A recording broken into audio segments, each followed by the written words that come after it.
Ce cours, il a dit à la Refoua Shelema de Menachem Bar Shmuel. Un jour, l'un des élèves du grand Rav de Kazmir a été le voir. Il lui a dit que Kvod Harav, écoutez, je suis très très embarrassé.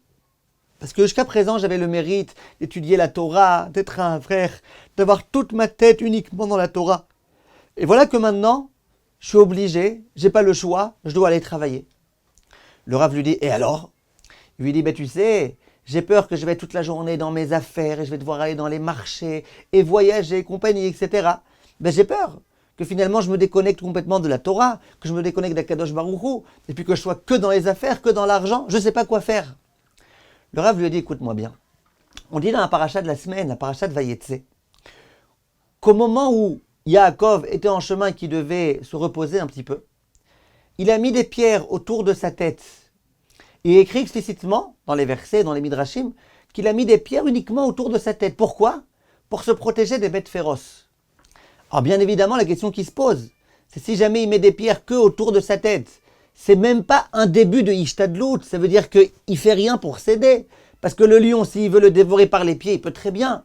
Donc même si tu considères que la tête est à peu près protégée, et alors, l'animal, il peut très bien le dévorer d'un autre endroit et le tuer.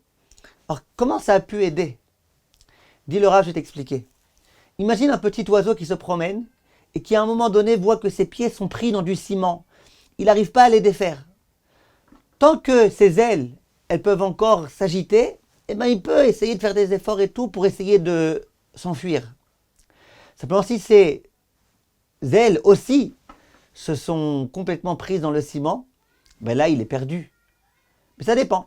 Si sa tête elle est encore en dehors du ciment, il peut encore faire quelque chose. Il peut crier « Au secours! Au secours !» Peut-être qu'on pourra venir l'aider.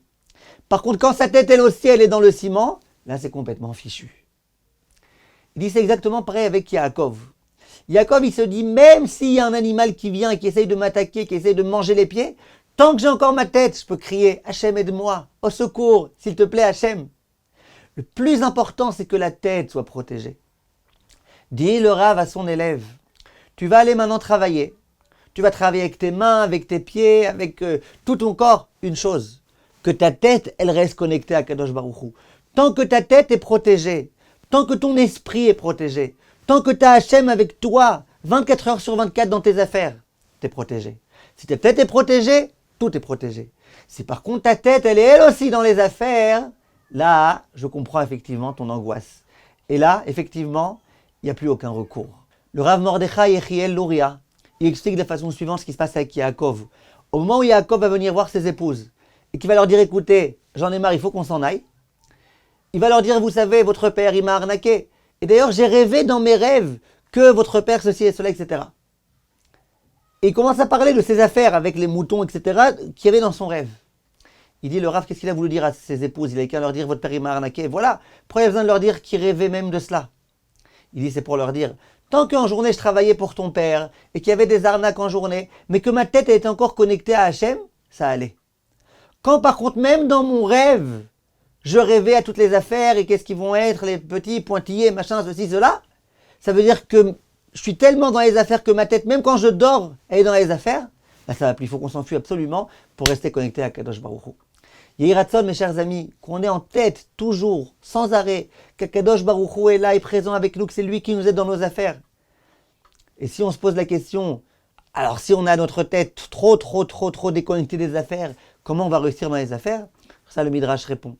On sait très bien que Yaakov a prié à Kadosh Baruch Hu et il lui a dit, Imiye Elokim, il m'a dit, Hachem, s'il te plaît, sois avec moi. À ce propos, il est écrit, Veine Anochi imach. Hachem lui a répondu présent. Ok, je suis avec toi. Yaakov, il a demandé, Ushmarani, j'aimerais que tu me gardes. Hachem, il lui a dit, Ushmarticha, bechol asher telech, je te garderai partout où tu iras.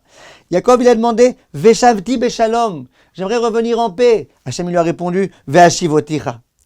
Par contre, quand il a dit, Hachem, donne-moi s'il te plaît du pain à manger et des habits, Akadosh Baruch Hu, il ne lui a pas répondu. Il lui a pas dit, t'inquiète, je te donnerai ça. Toutes les demandes de Yaakov, Akadosh Baruch Hu a agréé, celle-là, il n'a pas agréé. Dit le Midrash, dans la paracha, vous savez pourquoi? Parce que ki imani mafticho ala lechem, ma'u mevakesh mimeni od. Lefichach lo yeshivo ala lechem. Hachem, il a dit, si je lui donne un engagement que c'est bon, il aura toute sa vie du pain, il risque d'arrêter de prier. Non, il faut qu'ils soient encore dépendants de moi. Comprenons, mes chers amis, que plus on sent qu'on est dépendant de Kadosh Baruch Hu, plus ça peut marcher. C'est pas plus tu seras concentré dans tes affaires et tu feras des subterfuges et des stratégies et des machins que ça réussira. C'est plus tu seras conscient que c'est Hachem qui fait tout, plus ça marchera. Kol tov, mes chers amis.